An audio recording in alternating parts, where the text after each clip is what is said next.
are going to learn what is data structure. Okay, તો data structure માં બે word આવે છે, એક ડેટા છે અને સ્ટ્રક્ચર છે. Now what is data? Data is anything to give information is called data. Okay, for example student data.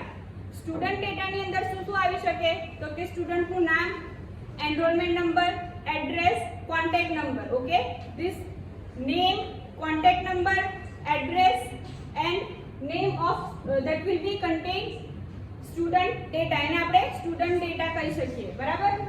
What is structure? તો structure is a representation of a data. Okay, suppose મારી પાસે student નો data છે, એની અંદર મારી પાસે કેટલી વસ્તુ છે?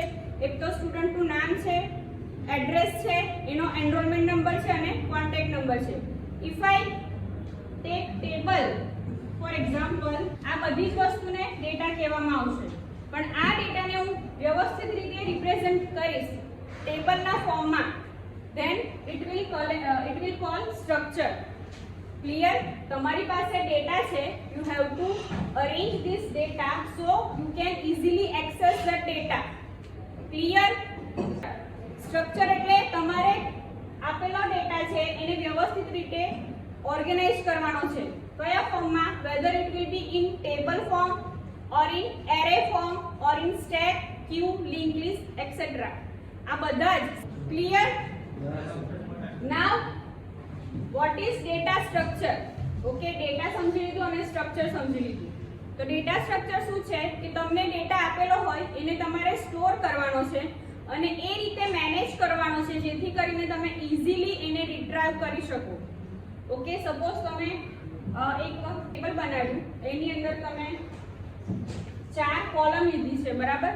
જેમાં ફર્સ્ટ કોલમમાં તમે એને નેમ આપો છો, second column as a enrolment number, address અને કોન્ટેક્ટ. ક્લિયર?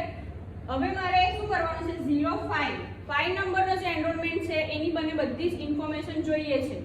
જો તમે ટેબલ ફોર્મમાં આને સ્ટોર ના કરો, બરાબર, અને ગમે તેમ રીતે એને સ્ટોર કરશો તો you can not access this data easily. બરાબર? તો ડેટા સ્ટ્રક્ચર આપણે શું કરવાનું છે? We have to store our data in a manner so we can access that data very easily and quickly. Okay, આ તમે ટેબલની જગ્યાએ કોઈ બીજા ફોર્મમાં એટલે સિમ્પલ લખીને રાખશો એના કરતાં ટેબલમાં જો તમે એને સ્ટોર કરશો તો તમે એને ઇઝીલી ક્વિકલી તમે એને એક્સેસ કરી શકશો. That is the main purpose of our data structure. Clear? આ લખી લો. Data structure contain data plus structure. The definition of data structure is data structure is a way to store and organize data so that it can be used efficiently. Barabar? Better way. If I want to access roll number 2 data with the help of table, it is one kind of structure. We can access all data of roll number 2 very easily and better way. Why we require data structure? શા માટે આપણને data સ્ટ્રક્ચરની જરૂર પડે છે? તો કે easily અને બેટર વે આપણે એનો ડેટા એક્સેસ કરી શકીએ, એટલા માટે we will use data structure. Clear? Now આના પછી આવશે ટાઇપ્સ ઓફ ડેટા સ્ટ્રક્ચર. કેટલા ટાઈપના ડેટા સ્ટ્રક્ચર છે તે જોઈએ. Types of data structure. First one is primitive data structure and second one is non primitive data structure.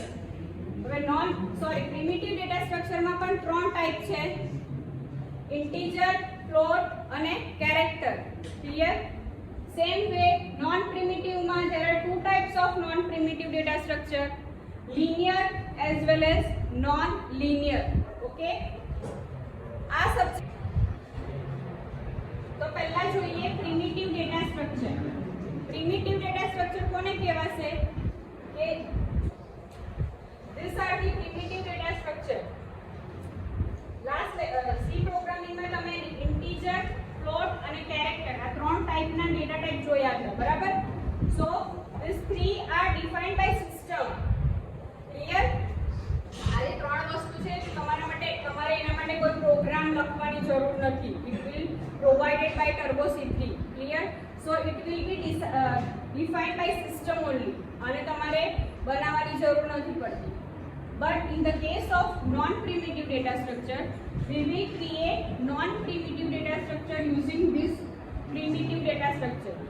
Okay? એટલે non-primitive data structure ક્યારે તમને મળશે? With the help of primitive data structure.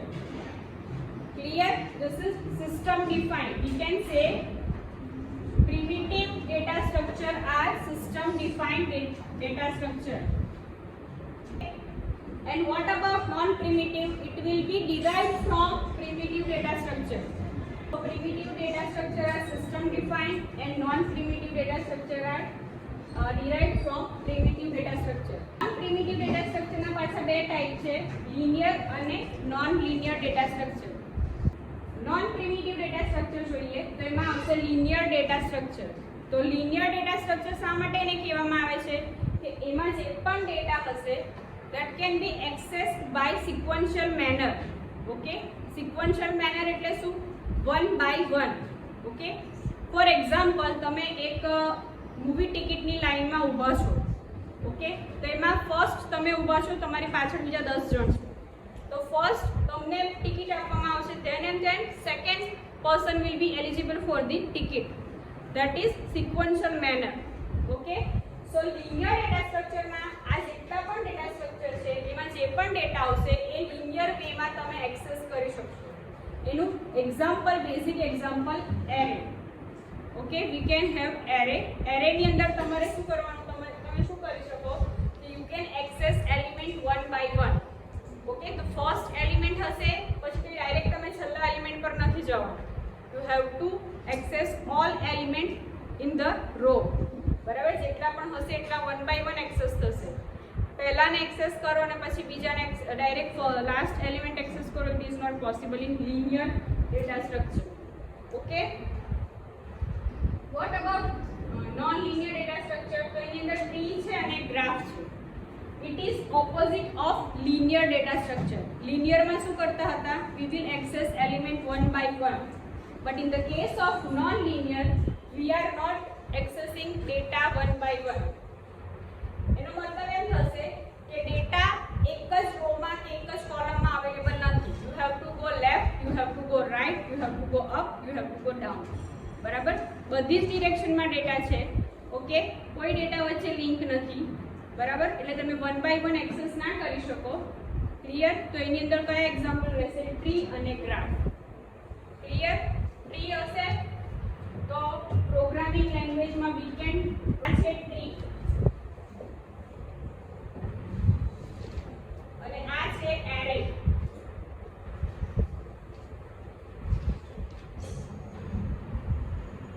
Okay, 1 2 3 4 પહેલો element access કરો, બીજો, ત્રીજો અને ચોથો. You can not go directly at 4. બરાબર, તમારે પહેલા ફર્સ્ટ એલિમેન્ટ એક્સેસ કરવો પડે, પછી એના પછી એના પછી ડાયરેક્ટલી લાસ્ટ પર ના જવાય. શામાં? લિનિયરમાં. બરાબર, અને we are talking about non linear. જો નોન લિનિયરની વાત કરવામાં આવે તો ટ્રીમાં તમે અહીંયા પણ જઈ શકો, પહેલા અહીંયા પણ જઈ શકો, અહીંયા પણ જઈ શકો, અહીંયા પણ જઈ શકો, અહીંયા પણ જઈ શકો, અહીંયા પણ જઈ શકો. So it is not linear way. Clear?